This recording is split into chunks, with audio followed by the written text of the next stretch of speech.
नमस्कार दोस्तों, मैं एस्ट्रोलॉजर विशाल शर्मा आपका स्वागत करता हूं आपके अपने शो में जिसका नाम है ग्रह नक्षत्र और आप। सबसे पहले मैं आप लोगों का बहुत बहुत धन्यवाद करना चाहता हूं कि आपने इस शो को इतना पसंद किया, इतना लाइक किया और अप्रिशिएट किया।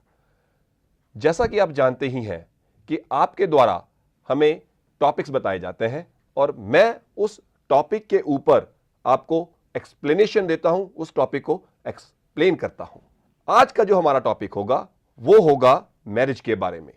बहुत से लोगों की ये क्वेरीज थी कि हमें मैरिज के बारे में क्लैरिटी और चाहिए, और वो ये भी पूछना चाहते हैं कि हमारे बच्चे की जो शादी होगी क्या वो अरेंज मैरिज होगी या लव मैरिज होगी या किस दिशा में होगी, उनके अपने शहर में होगी, देश में होगी या विदेश में होगी। इस तरह के काफी कॉल्स हमें आए और आज मैं आपको इस बारे में बताऊंगा। सबसे पहले हम बात करेंगे मैरिज कॉम्बिनेशंस की। दोस्तों, जो मैरिज के लिए सबसे जरूरी घर माना जाता है वो माना जाता है सातवां घर, जो कि सुख का है, गृहस्थ सुख का है, आपके लाइफ पार्टनर का माना जाता है। ये घर अकेला अपने आप में पूर्ण नहीं है, इसके साथ साथ आपको और घर भी देखने पड़ते हैं। जैसे कि सबसे पहले हमें सेकंड हाउस की इन्वॉल्वमेंट भी देखनी पड़ेगी, क्योंकि सेकंड हाउस रिप्रेजेंट करता है आपके कुटुंब को, आपकी फैमिली को, या ये कह लें जॉइंट फैमिली को। इस सेकंड हाउस के साथ साथ हमें 11th हाउस को भी देखना पड़ेगा, जो कि हाउस ऑफ गेन है, हाउस ऑफ प्रॉस्पेरिटी माना जाता है, या ऐसा कह लीजिए कि इच्छाओं की पूर्ति का भी माना जाता है। अब एक एस्ट्रोलॉजी में वैदिक के साथ साथ एक नाड़ी एस्ट्रोलॉजी भी प्रचलित है। मैं आपको वैदिक और नाड़ी दोनों से रिलेटेड चीजें बताऊंगा। आइए बात करते हैं मैरिज के टॉपिक की। दोस्तों, सबसे पहले सेकंड हाउस, 7th हाउस और 11th हाउस, इनका कॉम्बिनेशन जरूरी है एक सफल मैरिज के लिए। पराशरी में अगर हम यही बात करते हैं तो उसमें उस घर की स्थिति देखी जाती है कि सातवें घर का मालिक कैसा है, कहां पड़ा है, शुभ कतरी में है या पाप कतरी में है। साथ साथ में D9 के लगन को भी देखा जाता है। अब यही बात हम नाड़ी एस्ट्रोलॉजी में करें तो इसमें 2, 7, 11 का बहुत ही महत्वपूर्ण रोल है, क्योंकि यही प्रॉमिस ऑफ मैरिज को लेके चलती है। अगर यही हम बात करें लव मैरिज की कि क्या मेरी बच्चे की या बच्ची की लव मैरिज होगी, तो उसमें सबसे जरूरी जो घर देखा जाएगा वो 5th हाउस माना जाता है। 5th हाउस ही लव मैरिज का माना जाता है, क्योंकि लव का घर है, 5वां घर माना जाता है। अब इसी घर को 7वें घर के साथ अगर हम मिला के देखते हैं तो वो मैरिज का है।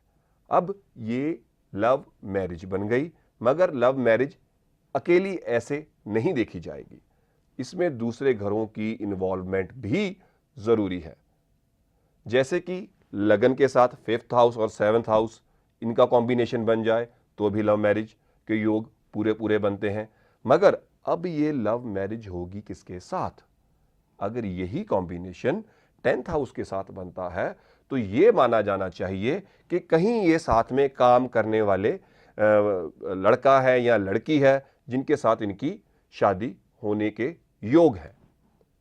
फिर अगर आगे इसको हम इलैबोरेट करते हैं, जैसे कहा जाता है कि क्या ये प्यार वाकई ही सच्चा है कि या इसको हमने सेक्रीफाइस के थ्रू देखना है, या किसी लालचवश किसी लड़की ने प्यार किया है या लड़के ने कुछ ऐसा किया है, या कुछ और तरीकों से इसको देखा जाता है। आइए मैं बताता हूं कि अनकंडीशनल लव जो देखा जाता है वो 11th हाउस से होता है। 5th हाउस घर प्यार का है, 11th हाउस ये अनकंडीशनल लव बन जाता है, जो राधा का कृष्ण के साथ था, जिसमें कोई मतभेद नहीं था, सिर्फ प्यार ही था। अब आगे की बात यह आती है कि क्या हमें शादी में डॉरी मिलेगी। वैसे तो डॉरी आज की डेट में itself is a big crime, मगर अगर 8th हाउस की इन्वॉल्वमेंट बीच में आएगी तो वो डॉरी के घर को रिप्रेजेंट करता है। अब अगर हम हिडन लव अफेयर की बात करें, जो कि छुपके किया जाता है और संसार को नहीं पता चलने देते कि हां हमारी इनके साथ इन्वॉल्वमेंट थी, मुझे ये लड़का पसंद है या ये लड़की पसंद है, मगर वो घर पे ये बात नहीं बताते, वो कॉम्बिनेशन कौन से होते हैं? दोस्तों, वो combination 4th house, 5th house और 8th हाउस की इन्वॉल्वमेंट उसमें जरूर होती है। जो कि 4th हाउस माना गया है वो पाताल का माना गया है, जो कि हिडन है। जब 4th हाउस की इन्वॉल्वमेंट 5th हाउस के साथ आती है तो डेफिनेटली एक हिडन लव अफेयर शुरू हो जाते हैं, और आगे इनकी इन्वॉल्वमेंट जाकर अगर तीसरे घर से हो जाए तो यह भी माना जाता है कि शायद पड़ोस में कहीं उनका अफेयर चल रहा है।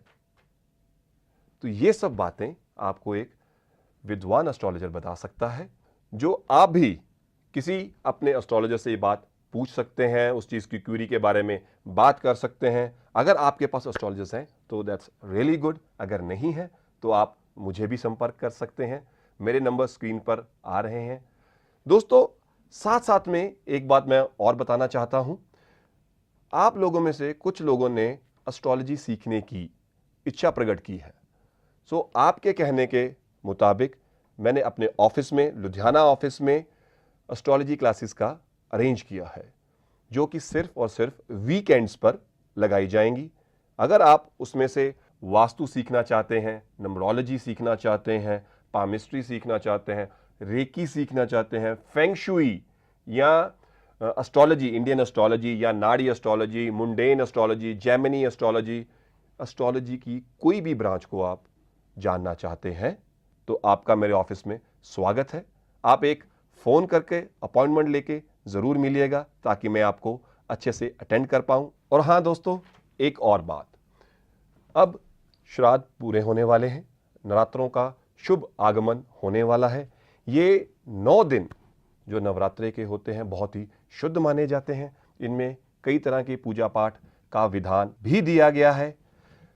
उसके बाद दीपावली का शुभ पावन दिन आ रहा है। उस दिन पर हर एक व्यक्ति की यह मंशा होती है कि लक्ष्मी माता उनके घर में प्रवेश करें, उनके घर में वास करें। अगर आप भी यही चाहते हैं कि आपके घर में भी लक्ष्मी का आगमन हो तो उसके लिए सबसे ज्यादा जरूरी माना जाता है श्री यंत्र। तो दोस्तों, अगर आप भी मंत्रों द्वारा शुद्ध किया हुआ श्री यंत्र अपने घर में रखना चाहते हैं तो आप कृपया स्क्रीन पे दिए हुए नंबर्स पर मुझे कॉल कर अपना ऑर्डर भी दे सकते हैं। चलिए अब बात करते हैं श्री यंत्र की, कि ये श्री यंत्र हम किस तरह से शुद्ध करते हैं, कि ये श्री यंत्र असल में है क्या। दोस्तों, ये 24 कैरेट गोल्ड प्लेटेड श्री यंत्र है, जो एक प्रॉपर फ्रेम में आपको दिया जाएगा। इसमें साथ साथ में आपकी नॉलेज के लिए बता दूं, ये प्रॉपर आचार्यों द्वारा, शास्त्रियों द्वारा ये शुद्ध किया जाता है, जिसमें कई प्रकार की विधियां होती हैं जो मैं आपको स्क्रीन पे नहीं बता पाऊंगा समय की शॉर्टेज होने के कारण, मगर मैं आपको ये बता सकता हूं कि ये शुद्ध किया जाता है प्रॉपर मंत्रों द्वारा, पूजन विधियों द्वारा।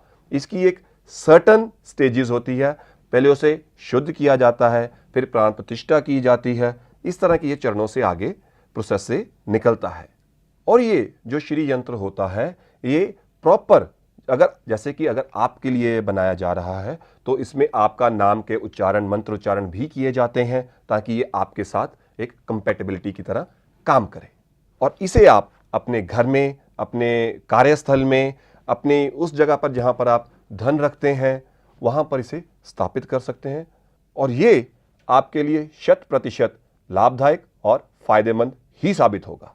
सो दोस्तों, इसी के साथ मैं अपना ये शो वाइंड अप करना चाहूंगा।